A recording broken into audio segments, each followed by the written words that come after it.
Decía que, como veis ahí en el cartel que hemos hecho, el título del mensaje en esta tarde es la maravillosa gloria de Cristo. Algo que es maravilloso, ¿qué es? Algo maravilloso es algo que no se puede comprender en su totalidad. Algo maravilloso es algo que sobrepasa tu capacidad de entendimiento. Algo maravilloso es algo hermoso, bendito, algo que te llena, te satisface, algo que no se puede describir con palabras. Por ejemplo, algo maravilloso que es, pues, tener una vida en tus brazos. Cuando has sido padre, has sido madre, ¿no es maravilloso eso? ¿No? Eso es algo maravilloso. ¿Y eso cómo se describe eso con palabras? No hay palabras. No hay palabras. Y lo siento, pero tengo que empezar diciendo, hermanos, hoy que me perdonéis. Me perdonéis porque yo solo soy un predicador y de los malos. Y no tengo palabras para hablaros de la gloria de Cristo. Yo no tengo palabras. Me gustaría tenerlas. Me gustaría explicaros lo glorioso que es Jesús. Me gustaría explicaros con detalle acerca de su obra, de su naturaleza, de su amor, de su poder, de su dulzura, de su presencia, de su gracia. Me gustaría explicaros con detalle cuál es la majestad y el poder y la autoridad y la sabiduría y la riqueza de Jesús, pero no tengo palabras. Me gustaría explicaros qué sienten los que están en el cielo y le contemplan, qué sienten los que están en la tierra y le adoran. Me gustaría explicaros cómo perciben la presencia de Jesús los creyentes que están siendo perseguidos, aquellos que están agonizando porque se van a ir con Él, aquellos que están disfrutando ahora de su abrazo, de su poder, aquellos que están siendo visitados por su Espíritu. Me gustaría explicaros qué sienten los creyentes que están recibiendo una bendición especial del Espíritu Santo ahora. Aquellos que están bajo los tiempos de avivamiento espiritual, en donde el Espíritu de Dios está tocando sus vidas y está llenando sus vidas y está transformando sus vidas. Me gustaría explicaros también qué sienten los pecadores que están siendo movidos por el Espíritu hacia Jesús, están conociendo a Jesús y están liberándose de las cadenas del diablo, de las cadenas del pecado, están siendo liberados de la condenación del infierno, están siendo liberados de sus afanes, de sus temores, de sus recuerdos terribles, están siendo liberados del poder de sus pecados, del poder del temor de la muerte. Me gustaría poder explicaros eso, explicaros cómo lo sienten ellos, cómo lo viven. Ese poder de Cristo manifestándose en la iglesia, ese poder de Cristo manifestándose en los milagros maravillosos que Él hace, porque Él ahora mismo, mira que nosotros estamos aquí, Jesús está salvando vidas, está transformando personas, está sanando enfermedades, está liberando a personas que están con cadenas de opresión. En estos momentos la gracia de Dios, el poder de Cristo, la gloria de Cristo se está manifestando en tantos lugares, salvando, rescatando, redimiendo, renovando, avivando, transformando. Y eso me gustaría poder explicarlo y poder decirlo, pero solo soy un predicador, no soy nada más que eso. No puedo hacer eso. No podría hacerlo. No hay lengua humana que pueda hacerlo.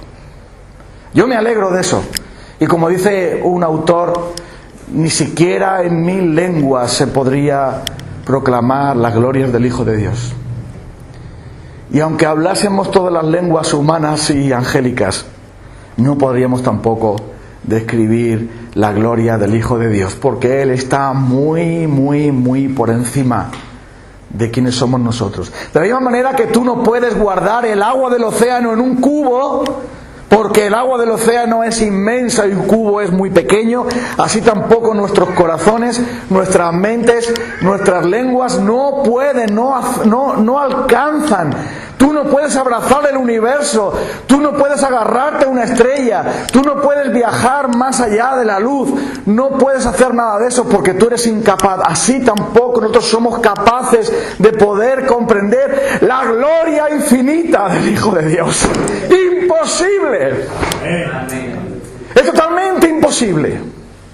Pero aún así, aún aunque no tengamos palabras, aun aunque no tengamos corazón suficiente para sentir tanto amor, ni mente para comprenderlo, y aun aunque estemos tan limitados por nuestro pecado y nuestra debilidad, y porque estamos en esta tierra, y por no sé cuántas cosas, aún así tenemos descripciones maravillosas de el Señor Jesús, que son como mirar por un ojo de buey. ¿Sabe lo que es un ojo de buey? Un ojo de buey es la ventana pequeña del camarote de un barco, pequeño así, como la ventana pequeñita del avión, que no puedes ver todo, pero puedes ver algo. Y de la misma manera que los hombres pueden a través de un telescopio ver algo de lo que hay en el universo, no se puede ver todo, solo un poco, una pequeña parte, una pequeñísima parte de lo que es el universo. En la palabra de Dios tenemos también una visión pequeña con un telescopio, un ojo de buey, una pequeña ventana acerca de las glorias del Hijo de Dios y cómo se aplica eso a nosotros. ¿Y por qué decimos esto?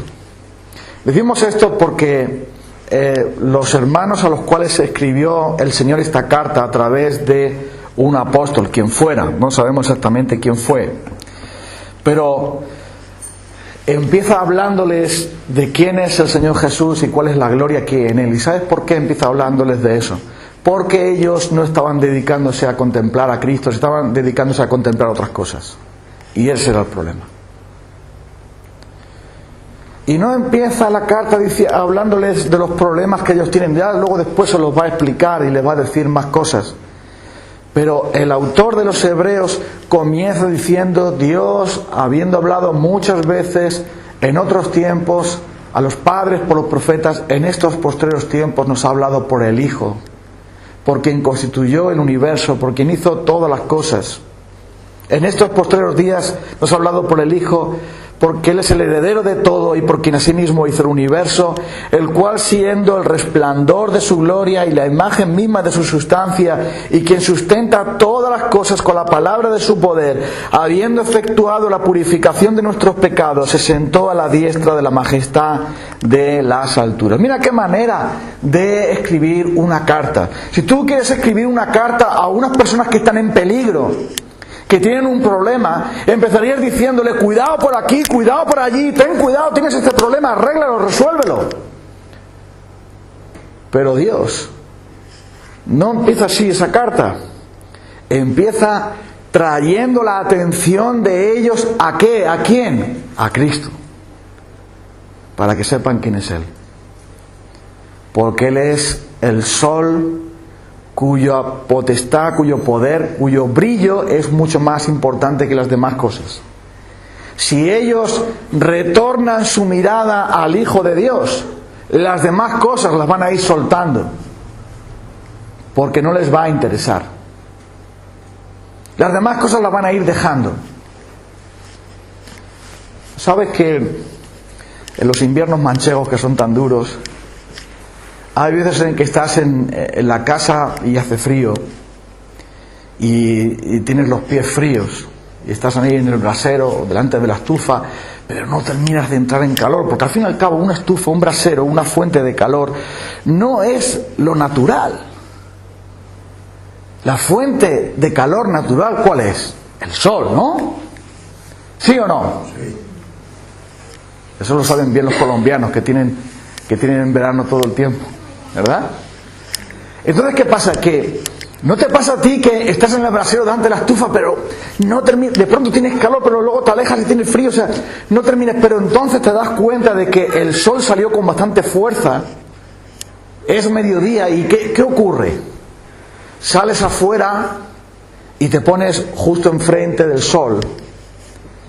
¿Y qué pasa, En un momento ya sientes calor. ¿Te pasa a ti eso? ¿O te pasa a mí solo? Las manos ya no las tienes frías, los pies ya no son témpanos de hielo, sino que ya eres persona. Porque ya cuando se te calientan los pies, la cabeza y las manos, ya eres persona, ya dejas de ser una especie de... Y el sol empieza a darte esas vitaminas y te sientes tan bien simplemente bañándote del sol. Y empiezas a decir, ojalá hubiera salido antes a tomar el sol. Y en vez de estar con el brasero, la estufa y no sé cuánto, y el abrigo y no sé cuánto. Y luego ya cuando estás delante del sol, entonces ya empiezas a decir, ya no me hace falta tanta ropa, voy a quitarme un poco, porque mientras que me esté dando el sol directo, estoy caliente, estoy recibiendo vitaminas, me encuentro mejor, me encuentro más animado. Dentro de la casa todo oscuro ahí, sí entra un poco de luz ahí, un poco de trasluz y tal, pero cuando te vas delante del sol y el sol te baña, el sol te calienta, te conforta, te da esas vitaminas que tu cuerpo necesita, entonces te encuentras mejor y te calientas, por fin. Y el Señor escribe esta carta a los hebreos y les dice, vosotros, ¿qué estáis haciendo, hebreos? ¿Qué habéis ido al brasero? A calentaros. Al brasero de la religión. De la religión judía, que antes estaban con una pequeña hoguerita ahí. Venga aquí a calentarte aquí. Un día va a venir el sol, pero caliéntate aquí, en la hoguera. En el brasero de picón que tienes aquí.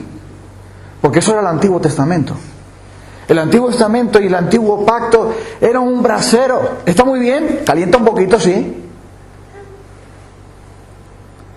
Pero estaba esperándose el sol, la revelación gloriosa de Jesús, la luz del mundo, el Salvador. Y entonces Hebreos dice, os voy a hablar del sol, de la gloria del Señor Jesús. Que Cristo es el brillo de la gloria de Dios, como las ráfagas de luz o el resplandor del sol muestra la gloria del sol. Así es Cristo, el resplandor de la gloria de Dios. Y les dice a ellos, ¿qué estás haciendo ahí metido ahí delante del fuego? Sal fuera, hombre. Deja que Cristo te brille en ti. Deja que Él te broncee. Deja que Él te caliente. Mírale a Él. Deja el candil, el braserito, la estufita. Sal afuera. Y comienza diciéndoles a ellos que tienen que hacer caso de Cristo. ¿Por qué? Porque su excelencia es mucho mayor. Porque su gloria es mucho mayor que cualquier otra cosa que alguien pueda dar o pueda tener en este mundo. Y comienzo diciendo que Dios ha hablado muchas veces y de muchas maneras. Y si Dios habla, hay que escuchar, porque es Dios, es nuestro Creador, es nuestro Señor. Hay que hacer caso de Él. Dios, habiendo hablado muchas veces de muchas maneras, y eso hay que tenerlo en cuenta, ellos decían, sí, Dios habló por Moisés y por Elías y por todos los profetas. Qué bueno que Dios me haya hablado. Sí, espera un momento. Pero es que no solamente ahora ha venido un profeta, es que ha venido Dios mismo, el verbo de Dios ha venido a hablar. Y como ha venido a hablar el mismo verbo de Dios, entonces Él tiene suprema importancia. Pero nosotros hacemos mucho caso del Antiguo Testamento y de la religión judía. Pero Hebreo va a decir, pero es que hay alguien mucho mayor. ¿Qué digo mucho mayor? Infinitamente mayor. Ahora ya no ha venido el mensajero del rey, ha venido el rey en persona. Ahora ya no han venido los mensajeros del dueño de la viña, ahora ha venido el hijo del dueño. Entonces hay que escucharle. No has recibido ahora una carta del dueño, sino que el dueño mismo en persona viene para ti. Así que ahora les dice En estos últimos días nos ha hablado por el Hijo y no hay mayor revelación que Él. Cuando los discípulos le veían a Él, veían a Dios mismo. Ellos no lo sabían porque Jesús iba vestido con su traje de humanidad, dejó su gloria, dejó el ejercicio de su resplandor glorioso, pero Él dijo: el que me ha visto a mí ha visto al Padre. Jesús mismo es la revelación definitiva y total de Dios. Por eso la palabra de Dios lo llama la palabra o el verbo. Y Él dice: el Hijo ha venido. Así que déjate del brasero y déjate de la estufa de picón y déjate de la calefacción central. Vete al sol y báñate de Él. Y le dice también aquí: Él es el Hijo, el Creador, por medio del cual el Señor ha hecho todas las cosas. Y con esto coincide todo lo que hemos estado viendo, que por medio de Él fueron creadas todas las cosas, visibles e invisibles, sean tronos, sean dominios, sean potestades. Todo fue creado por medio de Él y para Él. Y Él es antes de todas las cosas, y todas las cosas por Él subsisten. En Él habita corporalmente la plenitud de la divinidad. Y es por eso que Jesús dijo: todo lo que el Padre hace, el Hijo lo hace igualmente.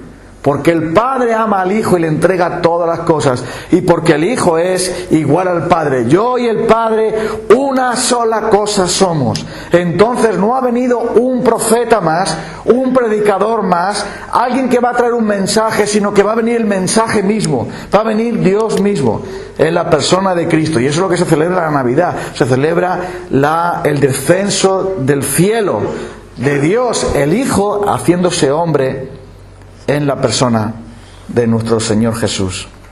Y es por eso que Él es la imagen del Dios invisible. Dios es invisible, ese es uno de los atributos. Él es invisible, pero Cristo es el resplandor de Dios. Por lo tanto, nosotros podemos ver a Dios a través de Jesús y solo a través de Él. ¿Y por qué empieza la carta así? Porque ellos tienen que tener en cuenta a quién adoran, a quién siguen. Eso es lo más importante.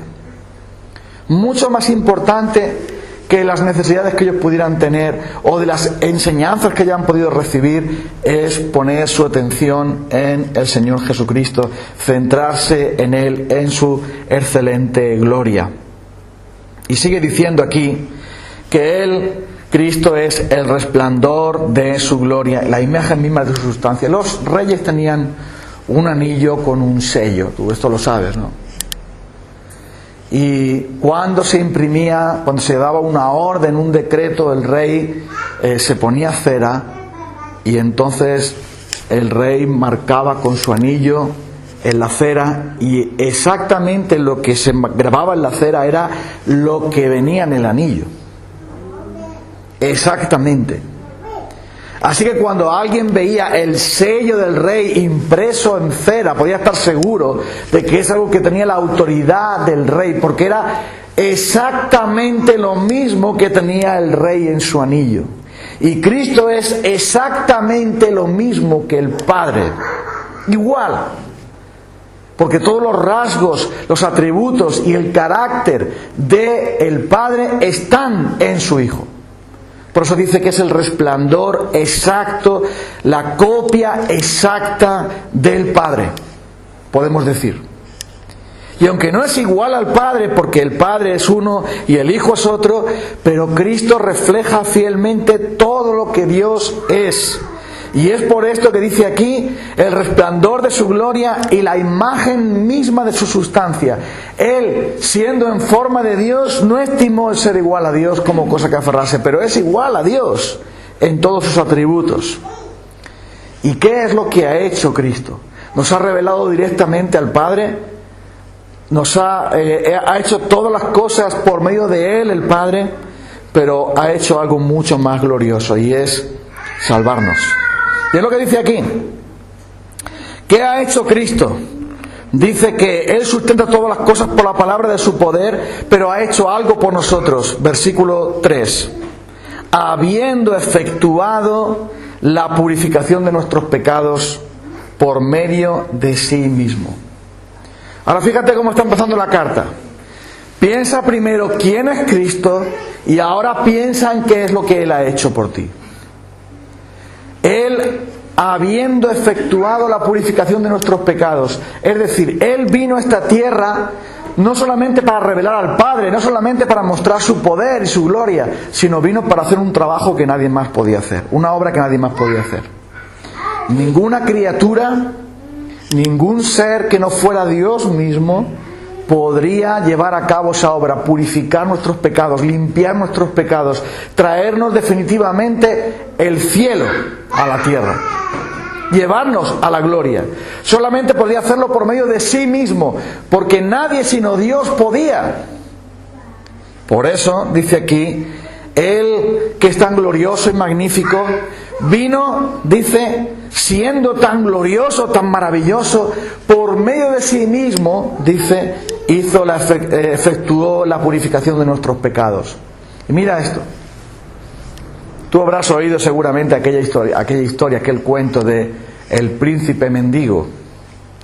Aquel príncipe que quiso dejar su trono y la gloria que tenía con el rey para irse con los mendigos a ver cómo vivía su pueblo, porque quería gobernar bien a su pueblo, quería saber cómo se sentía la gente, quería saber cuáles son las necesidades de la gente. Entonces él estaba en el palacio, estaba rodeado de todo confort, de todo lujo, de todo, pero él dijo, no, yo si voy a ser el gobernante de este país, quiero saber cómo vive la gente pobre.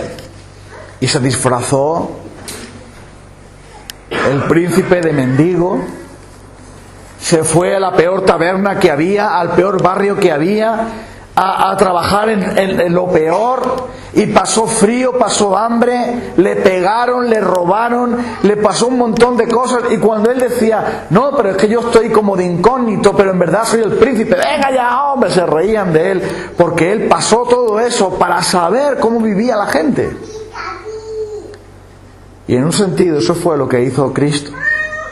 Por medio de sí mismo purificó nuestros pecados. ¿Cómo? Dejando su trono, dejando su gloria y siendo como uno de nosotros, llevando nuestros pecados sobre su propio cuerpo en el madero, dejando su gloria para vestirse de nuestra humanidad y poder purificar nuestros corazones, poder purificar nuestros pecados, dice aquí, por medio de sí mismo. No pagando para que otro lo haga, sino haciéndolo él mismo, que es diferente, ¿verdad? No es lo mismo llamar que salir a abrir. ¿No? ¿A qué no? No es que Él hizo que otro lo hiciera, sino por medio de sí mismo. ¿Y tú sabes por qué tuvo que hacerlo Jesús por medio de sí mismo? Porque no había otra manera de hacerlo. Yo estoy seguro de que si hubiese habido otra manera, el Padre no hubiera entregado a su Hijo. ¿Verdad que no? Si hay otra manera de salvación, el Padre no lo habría hecho, pero no había otra manera. Alguien tenía que obedecer la santa ley de Dios y solamente Dios podía hacer eso. Alguien tenía que cargar con todos nuestros pecados y solamente Dios podía hacer eso.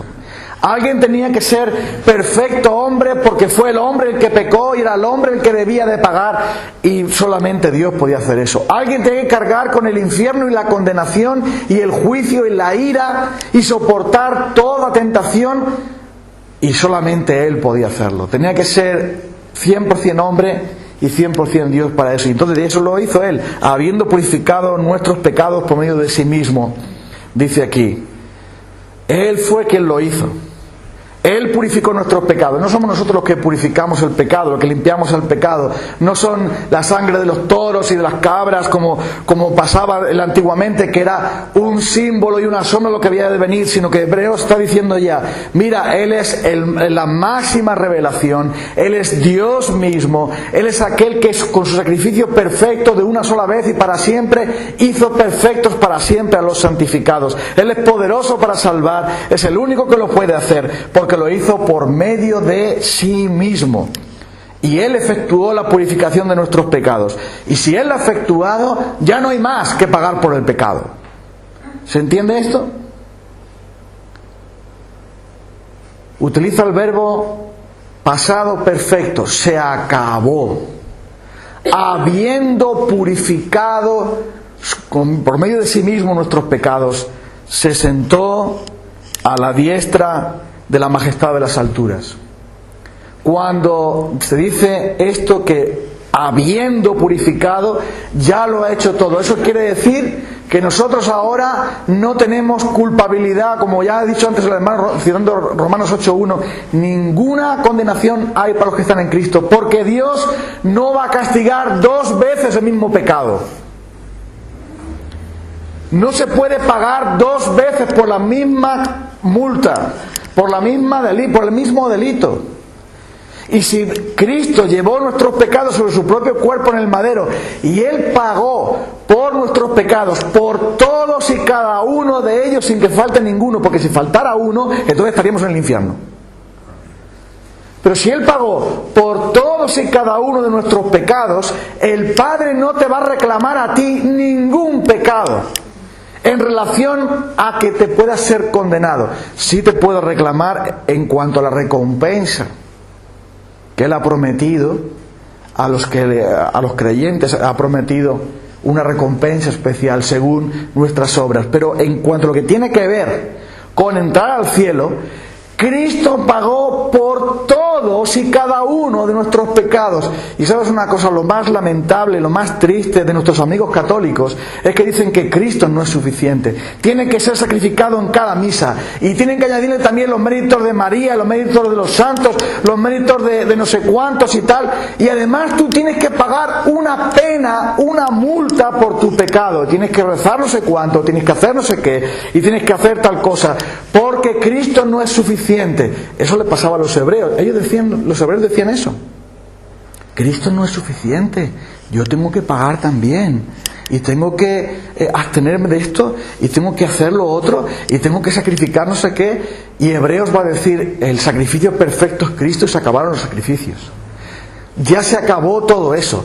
Ya no hay más corderitos que van a ser acuchillados. No va a haber más toros que van a ser degollados. No va a ser más sangre que va a ser derramada en un altar. Todo eso ha terminado porque Cristo de una vez y para siempre ha completado todo eso. Y escucha, Dios lo ha hecho así y lo ha hecho bien. ¿Por qué crees que ya no hay templo en Jerusalén? ¿Qué pasó con el templo? ¿Por qué no se sacrifican ahora animales como se hacía antes? Dios destruyó todo eso para mostrar que cuando Cristo murió y resucitó, no hay más sacrificio por el pecado. Y quien repita eso está nada más que blasfemando. Por eso cuando alguien dice que todavía Cristo tiene que morir, entonces quiere decir que no se sentó a la diestra. Cuando tú te sientes y acaba tu trabajo, no dices, bueno... Los reyes se sentaban cuando venían de la guerra de destruir a sus enemigos.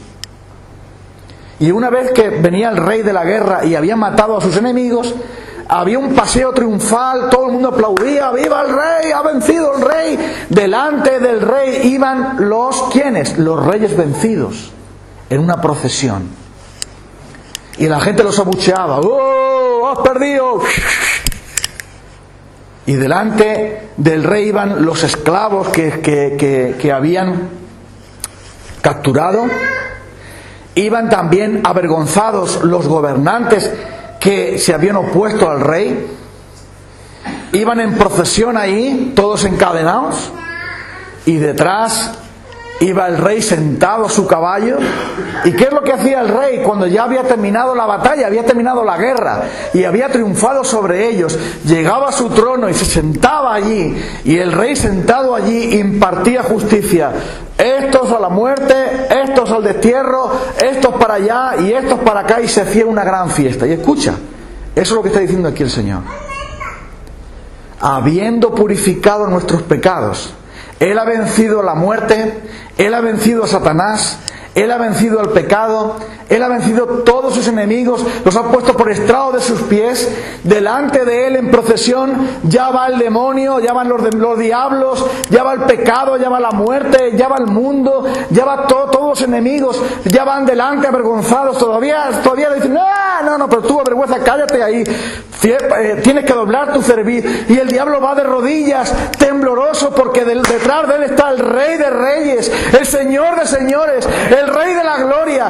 Él va detrás ahí, yo he vencido y vengo para vencer. Y entonces delante de Él van todos sus enemigos, que van a ser puestos por estrado de sus pies. Y Cristo dice que habiendo purificado en la cruz, venció para siempre todo y se sentó a la diestra de la majestad de las alturas. Y el Padre le ha dicho al Hijo: siéntate conmigo a mi lado hasta que yo ponga a todos tus enemigos por estrado de tus pies. Todavía falta un poquito de tiempo, pero todos van a ser puestos al estrado de tus pies. Todos van a ser porque tú venciste en la cruz. Tú los mataste a todos ellos. Tú los destruiste para siempre. Y la muerte ya no tiene aguijón. El pecado ya no va a tener dominio. El diablo va a estar temblando todos los días y pidiendo permiso para respirar. Y así el mundo también, con toda su arrogancia y su orgullo, todo va a estar debajo de los pies del Hijo de Dios. Y eso es así porque Él se sentó a la diestra de la majestad de las alturas. Y escucha, ¿esto qué quiere decir? Voy a terminar. Que nuestra seguridad y nuestro consuelo están garantizados en Cristo. Nuestra seguridad y nuestro consuelo están garantizados en Cristo por lo que Él ha hecho por nosotros. No tenemos que temblar como hojas de los árboles o como gatos recién nacidos que tiemblan, porque nuestro Salvador, el Rey de la Gloria, descendió a este mundo, llevó nuestros pecados y volvió otra vez a la diestra del Padre glorioso. Se sentó a la diestra de la majestad de las alturas y allí intercede por nosotros hasta que llegue el momento de establecer su justicia total y perfecta. Así que nosotros estamos seguros y estamos consolados en Él. No necesitamos nada más, ni a nadie más. Y Hebreos empieza diciendo: por favor, deja de mirarte a ti mismo, que eres más cansino, siempre mirándote a ti mismo. Deja de mirarte a ti mismo ya de tu ombligo. No estés mirando a los demás, a ver qué hace Perico, a ver qué hace Menganito y a ver qué hace el otro. Deja de mirarte a ti mismo, deja de mirar a los demás. Clava tus ojos en el Hijo de Dios. Él es infinitamente glorioso. ¿No es suficiente para ti? No vayas a mendigar el favor de los hombres a ver qué te pueden dar. Un poquito de placer, por favor, que me muero. Un poquito de cariño, que estoy ya que no puedo. Tú no tienes que mendigar al mundo las migajas del mundo cuando tienes al Hijo de Dios contigo. Tú no tienes que reclamarle a los hombres que te den no sé qué poder y no sé qué cosa. Tú no tienes que ir a mendigar a un hombre que te dé no sé qué cosa, no sé qué más. Los hombres no son nada. Los hombres no somos nada más que una mota de polvo. Tú tienes al Hijo de Dios. Tú tienes al Salvador. Tú tienes al Creador. Tú tienes al Señor de la gloria. Tú no tienes que ir a mendigar a nadie. No tienes que buscar a nadie ni nada. Solamente tienes que poner tu corazón en Él. Y por eso Hebreos empieza diciendo: enfócate en Cristo, pon tu corazón en Él, deja de drogarte con las tonterías de este mundo y pon tu atención en lo que Él ha hecho, en lo que Él es, en quién es Él y qué es lo que ha hecho por ti. Y así tu corazón encontrará satisfacción, consuelo, seguridad, regocijo, paz, todo lo que tú puedes anhelar. Si necesitas amor, ¿hay amor más grande que el suyo? Si te sientes solo, ¿hay alguna presencia más mejor que la suya? Si necesitas deleite, ¿no es Él el mayor deleite? ¿Quién te va a dar el deleite? ¿Un vaso de alcohol? ¿Quién te va a dar el verdadero deleite, la verdadera ilusión y gozo? No son los polvorones, ni las navidades, ni la lotería, ni ninguna de las cosas que este mundo da. Él es todo lo que tú necesitas. Él es perfecto y completo. Él es el amor de los amores. Él es todo dulzura y gloria. Y por lo tanto nosotros no vamos a mendigar a este mundo: dame algo para que coma, dame alguna ilusión para tener, dame un pequeño ídolo a quien adorar. ¿Pero de qué estamos hablando? Estamos hablando del Hijo de Dios, del Señor de la gloria, el que se ha sentado a la diestra de la majestad de las alturas, el que ha vencido toda autoridad y potestad, y delante de Él todos tiemblan, y cuando Él manifiesta su poder, 1000 corazones se postran ante su presencia, porque Él es glorioso. Y Hebreos dice: deja el brasero ya, hombre. No, es que yo con el brasero estoy mejor. Deja el brasero ya, vete al sol, que te bañe. Porque Él es la luz del mundo y el que le sigue no andará en tinieblas. Y por eso, dice aquí Hebreos: fija tus ojos en Él. Y mira, ahí está la clave de la vida cristiana. Todo lo demás se completa ahí. Todo lo demás encaja ahí. Todo lo demás que Dios nos ha dicho en su palabra va a ir acercándose y completando el centro de todo, que es Jesucristo. Un cristiano es aquel que dice: ya no vivo yo, mas vive Cristo en mí. Un cristiano es aquel que dice que lo que ahora vivo en la carne lo vivo en la fe del Hijo de Dios, el cual me amó y se entregó a sí mismo por mí. Un cristiano es aquel que clava su corazón y sus ojos y su deleite y su alegría y su ilusión y su esperanza y todo lo que tiene lo pone en las manos del Hijo de Dios, lo pone en el Señor Jesús, y todas las demás cosas las tiene por basura, con tal de conocer a Cristo, con tal de ser hallado en Él, con tal de tener su corazón en Él. Y es por esto que Hebreos dice: enfócate en el Señor Jesús, porque el Padre quiere que tú pongas tu corazón en Él, porque el Espíritu de gracia quiere que tú pongas tu corazón en Él, porque la fe en Él, porque la confianza en Él es todo lo que tú necesitas. Nada más. Ay, pero cuántas cosas nos distraen de Él. Que si el trabajo, el afán, las necesidades y tantas cosas que nos creamos nosotros mismos nos distraen de Él. Y los hebreos estaban en peligro. Después lo vamos a ir viendo esto. Pero los hebreos estaban en peligro. ¿Y sabes por qué estaban en peligro? Porque habían apartado su mirada de Cristo, y Cristo para ellos ya no era más importante. Qué pena, ¿verdad? Habían sustituido a Cristo por un sucedáneo de religión. Cuando perdemos nuestro contacto vital con Cristo, nos inventamos otra cosa para que nos llene, y no funciona. No funciona. No es igual. Y por eso Hebreos dice: pon tu corazón en Cristo. Eso es todo lo que tú necesitas. Hagámoslo. Y todo lo que te distraiga, déjalo. No hace falta que te pelees con nadie. Ni siquiera que te pelees contigo mismo. Aunque tenemos una lucha por la carne, sí. Pero si tú pones tu corazón y tus ojos en Cristo, lo demás va a caer solo. Lo demás va a abandonar solo. Lo demás dejará de importarte. Porque tu corazón estará en Él, en quién es Él y qué es lo que ha hecho por ti. Eso será suficiente para ti. Vamos a orar.